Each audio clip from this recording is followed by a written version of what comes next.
یا تا اوه بچه ما بیا باقل شده سازی تنجی میشه شکرم دیگه فقط خود زن نگیری فکر ما را نمیکنی که گیرتم اخمق اولیش اتکاس کلا ای سازی پودرینگ نقطه در طفولیات بذارشی مخیرم میتم تا بچم همین کی نوبت رسی همین کی روز ساعت کی رسید میتم تو خب کی نوبتی ما میرسه میشه همیشه فکرتا میکنم داماد عروس را تکلیف میکنه مرحمت آخر سر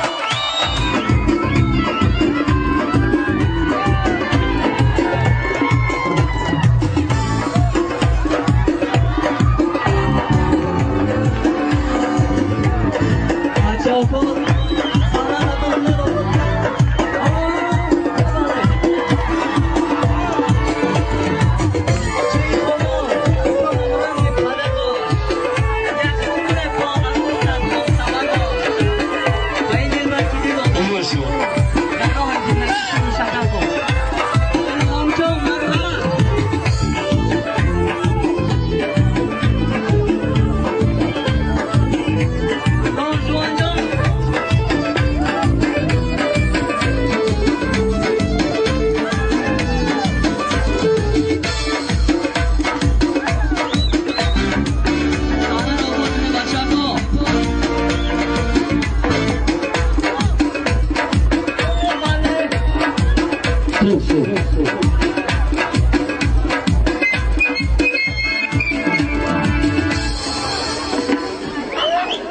دوتای شوارز یا دوتای خوشا شوار مرحمت یک عمر با عروست هم سفر باش این دلبر که دین و بس بر تو در راه زندگی شیر و شکر باش یک پدری شعبچه دان جوان جان که پدرش بای مراد که فرزندش را یک دو سخن گفتنی است تبریک میکنم مرحمت دیجی اکیوره کرد همه شما را خوش آمدید میگویم همسایه ها خیشی توانا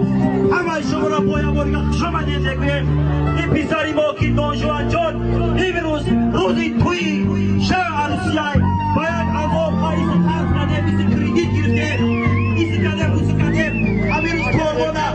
تا بیگه اگستیم رزمینش پاپوشی نیفتیم یک بار دیگر تبریک میکنیم خوش آمدید همسایه ها خیش توانا میمانا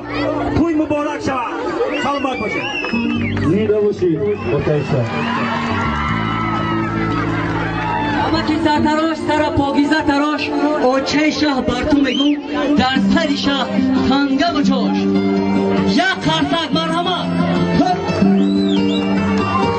یک خانزنه اکیوره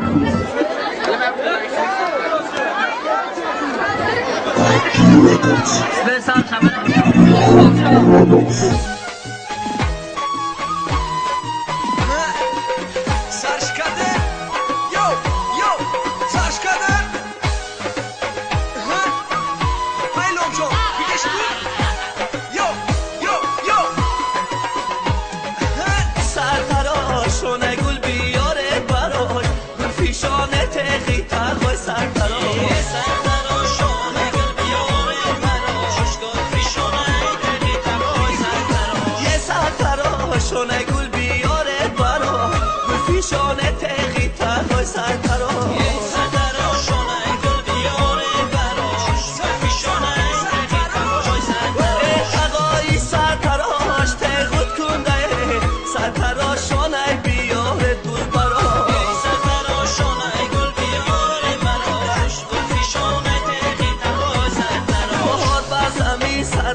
سرتراشون ای سوا با دفو جنگ و رو با شبه